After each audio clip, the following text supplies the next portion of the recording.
Hello everybody, my name is John Crutchfield, and today I'm going to be talking to y'all about bass fishing.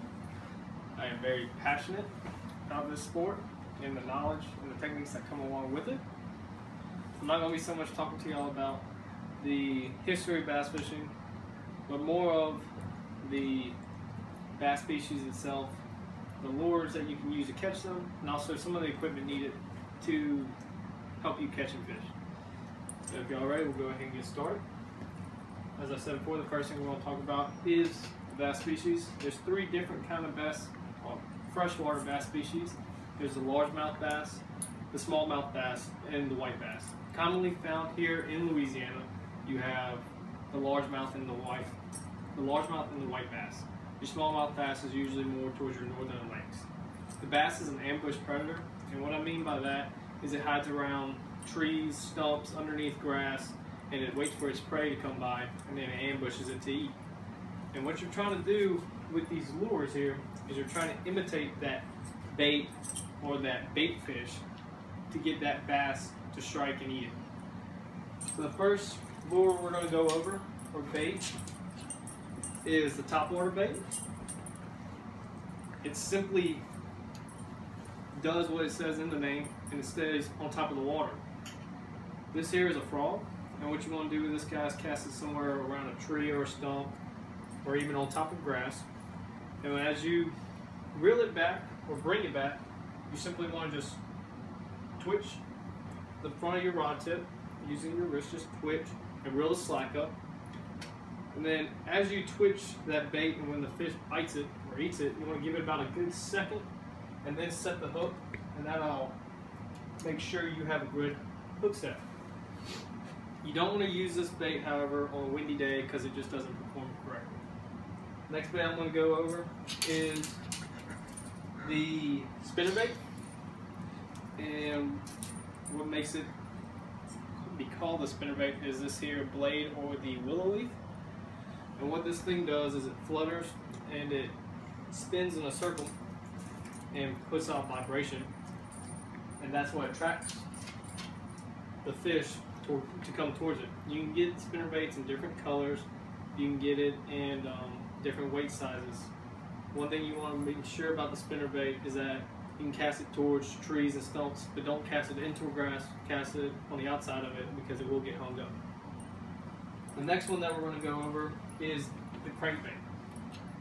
The unique thing about the crankbait is the fact that it can dive. The spinnerbait dives, but it only dives to a certain depth, or as long as you let it sit. But this one, as you reel it, it dives down and reaches a certain point that it's made to reach. These guys can do that because of the bill that is designed on it. That is what allows it to dive down. They dive from anywhere from 0 to 4, all the way from 6 to 19 feet of water. These guys are great to use when you're trying to fish underwater structure, or also when you're casting along tree lines and things like that. You can reel them in really fast and you can cover a lot of water with them.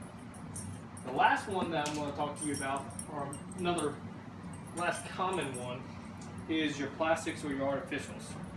Such baits like these. These guys are great because they imitate the creatures or things that fish eat. Such things like crawfish, a lizard. This could imitate such things like it's more of a creature bait, so any kind of creature or a worm. And what you want to do with these baits is you simply want to Texas rig it. And what Texas rigging is the most common way you'll see plastics rigged up. You come right here through the head, out the back side of it, come all the way to the top with it, and stick it in its back. Make sure that it's hidden so it's weedless. So what you can do with this bait is you can fish it around different things like trees. This can cover any kind of structure, but if you get around grass or you're fishing the bottom and there's grass, it won't get hung up. Now I have to talk about all the common lures that you can use in baits. The thing that you need to next know about is some of the equipment. And basic equipment is what I'm trying to say is the line. There's three different kind of lines that you can use on your reels. There's monofilament, fluorocarbon, and braid. Monofilament is the cheapest and it's lighter. It's probably your most common line found, and it floats on top of the water, so it's great to use on things like, you can use it on spinnerbait, but it's really, really effective on top water. Your next line is fluorocarbon. It's a little bit more expensive, but it's thicker and denser, and that line sinks. So baits that sink and go underwater, you can use those. You use that line, and it allows the bait to sink faster. Your last line to use is braid. Braid is your strongest and toughest line, and that line is also your most expensive. What you want to use your braid line on is when you're throwing into such things like grass or using a top water in real thick cover, and you got to horse that bait or that fish out of there, and that line is just not going to break. So, like I said, all these lures and everything, fishing is really, really, it's fun, it's exciting, but it can be really tough.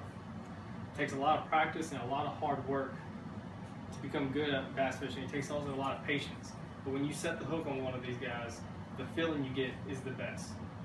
I hope that each and all of y'all take a little bit of information, the information I'm giving y'all can take the knowledge and go out into the water and grab and use it next time you go fishing.